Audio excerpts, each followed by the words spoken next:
You know, I'm sure it's just a coincidence, but it appears that similar countries across the world, let's call them developed countries, shall we? Although that's becoming more debatable by the day. Countries including the UK, Canada, Australia, we all share things in common, things like having similar goals, being signed up to similar treaties and similar organisations with very similar sorts of goals.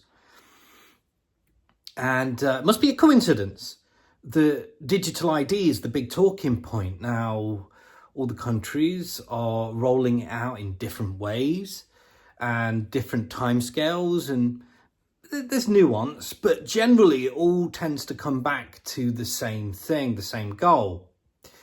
And right here in the UK, we had a petition with nearly 3 million. I don't know whether it exceeded 3 million by now, but last time I looked, it was nearly 3 million people signed a petition saying that they didn't want it here in the UK. And it was fascinating to discover that in Australia, literally the other side of the world, you're having a petition as well, as a similar petition.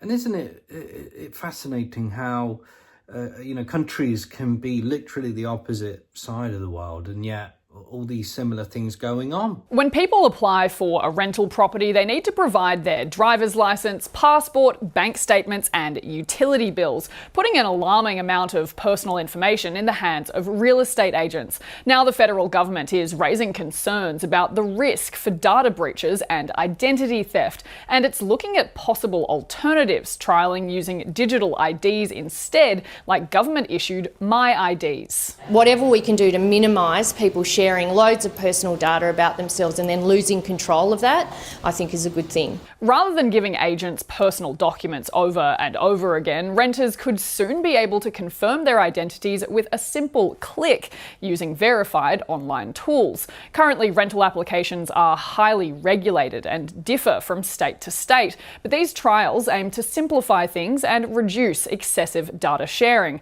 Trials will begin next year. I'm not entirely sure how that solves the security risk of it all being on one handy app, your whole identity, all of your stuff being in one handy place for whoever to get hold of, right? I'm not sure how that solves that, but that same safety and convenience that is being sold to us as citizens, how that somehow couldn't be transferred into a negative, I don't know. But again, interesting.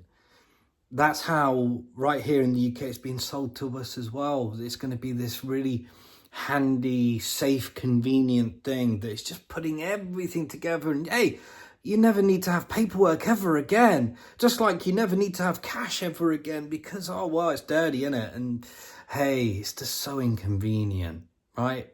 But yeah, we're being sold right here in the UK very, very similar stories, very similar narratives. But hey, like I said, must be a coincidence. Ta-ta.